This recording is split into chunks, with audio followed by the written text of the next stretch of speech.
It's time for Humans in Tune with Darren Bergfeld on 93.9 The River. 93.9 The River. Good Saturday morning to you. Darren Bergfeld with you in the air chair, and I got a Humans in Tune segment. Today, I'm very pleased to be talking with Kenny Sills. Kenny is a Southeast Missouri State University graduate, and he's back in town because he has written another book.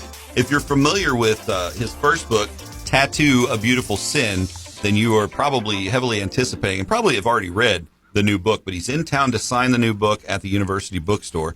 Right now, he's here with us. We're going to talk about the book. We're going to talk about some SEMO adventures and more. Ken, thanks for being here, man. Man, thanks for having me. I really appreciate it. Yeah, you're very welcome. I'm glad you made it. I'm glad you reached out because now that you reached out and I've been able to research the books, I am really, really wanting to dig in and just dive in and start reading these books. Right on. Yeah. You're going to love them. Yeah, you brought in a couple of copies. And like I said, they're at the bookstore. At the University Bookstore. He's going to be there until 2 o'clock today, so swing out, get a new copy of the new book, which is entitled Tattoo, the Soul Reaper. And this is kind of a prequel. It's a prequel. Yeah. It's a prequel, yeah. To the first book. Right. First off, folks, it is Halloween weekend, which is why we're kind of good timing here, because this isn't the Care Bears Take on Santa book. These are dark, right? It's a murder mystery slasher kind of. I mean, in a nutshell, how would you phrase your book? I've been told it's kind of a newish kind of a genre called gorer. Yeah. It's very gory. It's very horror. It's going to scare you. Yeah. It's going to creep you out. It's going to make your stomach turn, and you're going to keep turning the pages until you're done. Most people say they read it in a weekend because they just can't stop.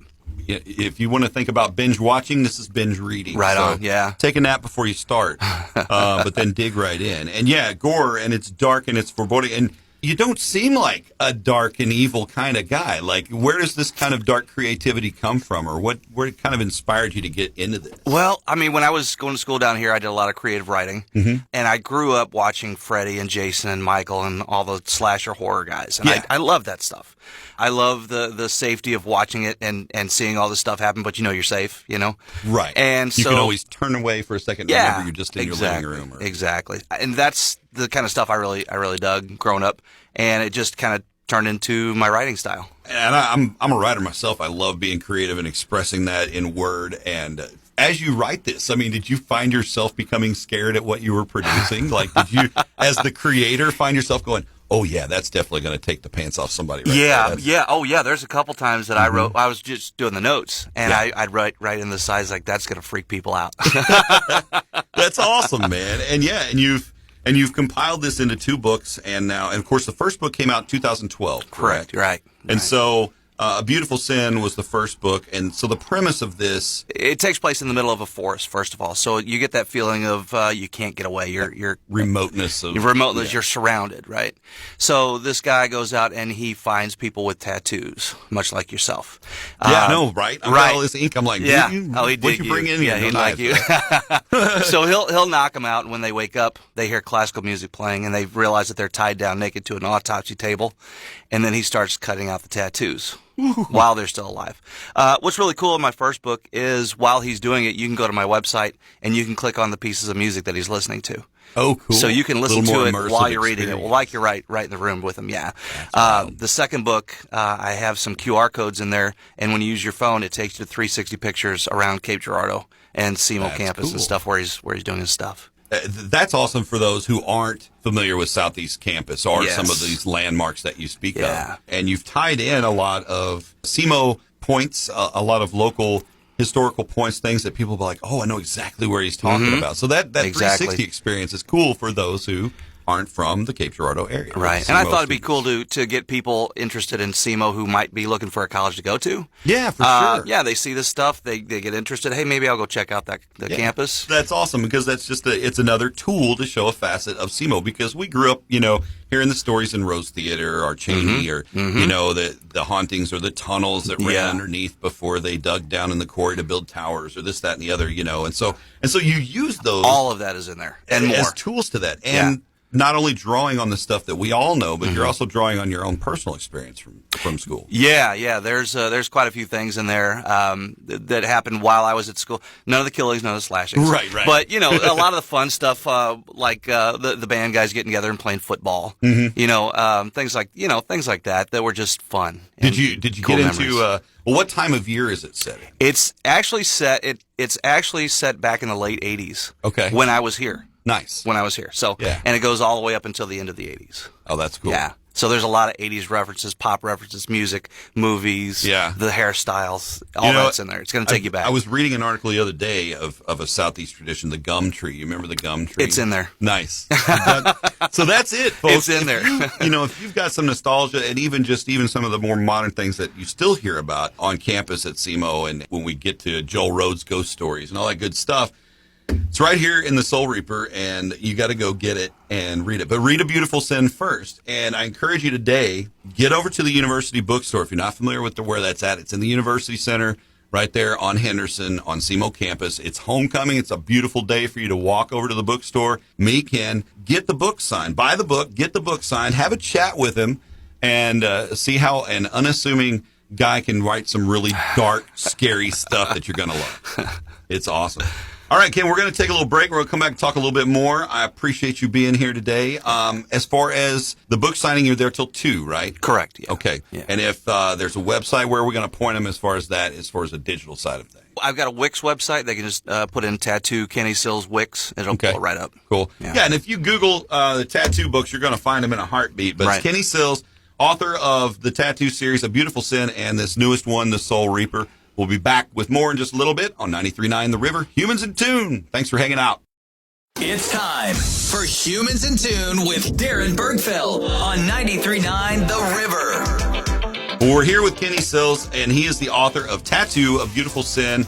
That's the original. Tattoo, The Soul Reaper is the new one, and he's in town promoting the new book and doing a book signing until 2 p.m. today at the University Bookstore on SEMO's campus. And it's homecoming, and he's a SEMO alumnus. So you know that on top of just supporting him, you're supporting the university. And that's something we were touching about in the last segment was, you're kind of hopeful that as people read this book and interact with the QR codes, get the 360 views of these cool spots on campus, that it'll, make them want to come see SEMO's campus, see the things in person, or be drawn to come to the university. Now, you, as a student back in the late 80s, early 90s, what were you studying at SEMO? Gosh, I jumped around. I was philosophy, theology, writing, general studies. I just kind of, finally I was like, liberal arts, general studies, I'm just going to get it done. Me. Yeah, they say like 90% of people don't go into the field that they majored in. So I was like, you know what, I'll just get a general degree and I'll take it from there. There you go. Yeah. And then, of course, creative writing, is that something you've always been attuned to? Yeah, since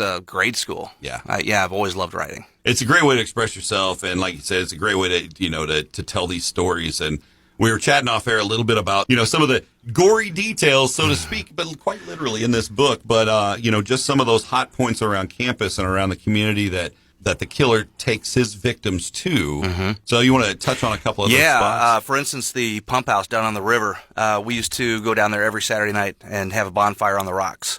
So that's heavily influenced in the book. The killer, actually, I don't want to give too much away, but the killer works in the pump house. So nobody usually can go into the pump house, especially right now. It's closed. But one of the QR codes is a picture inside of the pump house. They let us go in and do a 360 photo shoot, and one of his victims is actually hanging by a hook in the pump house by her wrists. So it's and you were cool. able to translate that with this picture. Right. That's just so cool. So you can look around. You can actually go into the pump house and look around through this. That's really cool. Yeah.